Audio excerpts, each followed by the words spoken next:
नमस्कार, सोलकढी थाट चॅनलमध्ये आपलं स्वागत आहे. आज महाशिवरात्री आहे. त्यानिमित्ताने मी आता खिचडी बनवते आहे साबुदाण्याची. तर त्याला लागणारं साहित्य आहे. इथे 2 वाटी साबुदाणा मी रात्र पाण्यात भिजत ठेवले होते आणि सकाळी ते असे फुगून आले. इथे मी 1 वाटी शेंगदाण्याचा कूट घेतला आहे. 1 उकडलेला बटाटा घेतला आहे. इथे पिठी साखर घेतली आहे 1 चमचा. इथे 1 चमचा मीठ घेतलं आहे. इथे अर्धा चमचा लिंबू रस घेतला आहे आणि इथे मिरची आणि जिऱ्याचं वाटण घेतलं आहे. तर मी आता तुम्हाला कृती दाखवते.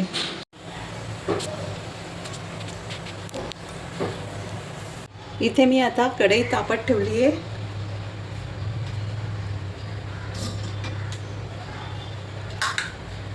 त्यात थोडं तेल,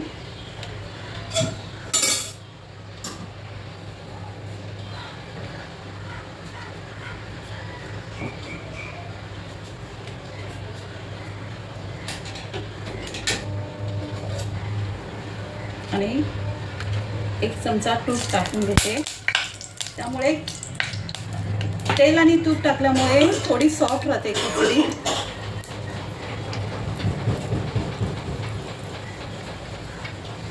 त्यामध्ये पहिलं मी जिरा आणि मिरचीचं वाटण टाकते.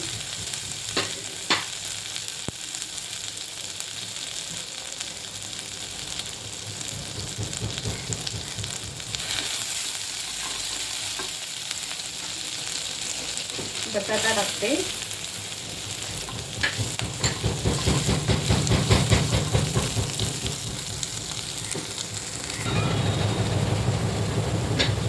यात आता साबुदाणे टाकून घेते.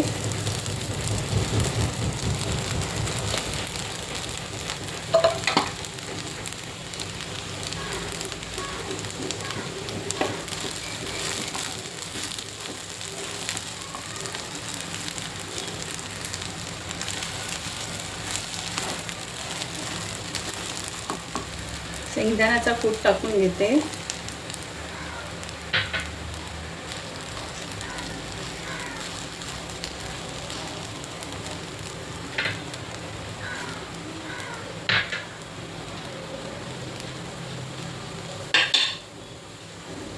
मीठ टाकून घेते. पिठी साखर टाकून घेते चवीला.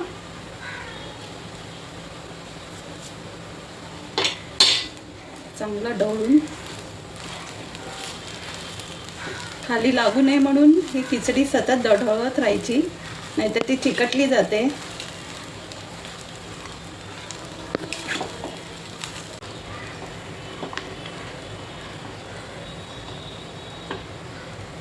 थोडा वेळ झाकण ठेवून 1 वाफ यायला द्यायची, पण मध्ये झाकण उघडून बघायची, खाली चिकटायला द्यायची नाही.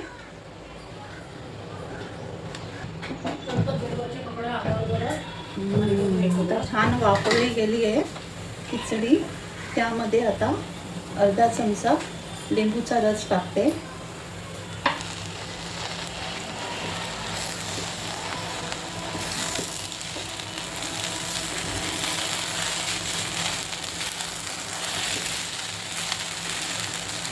छान फळफळीत शिजली.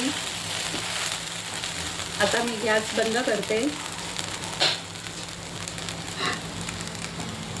प्रकारे आपली गरम गरम साबुदाण्याची उपवासाची खिचडी खाण्यासाठी तयार आहे.